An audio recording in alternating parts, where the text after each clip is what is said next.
Abalang araw, samahan niyo naman ako. Linggo ngayon, magluluto naman tayo ng mga sauce.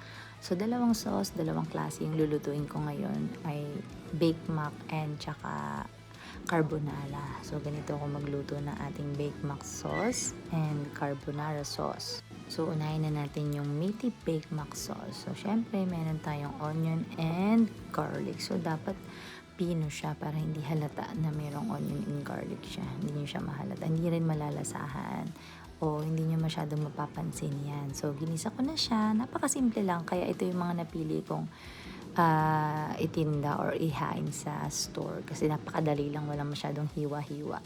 So, yun. Onion, garlic, and then yung karne. And then yung sauce na natin. Yan.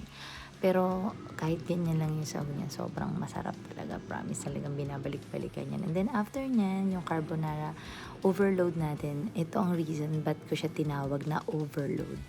So, syempre, butter ang gagamitin natin para malinamnam and rich ang flavor.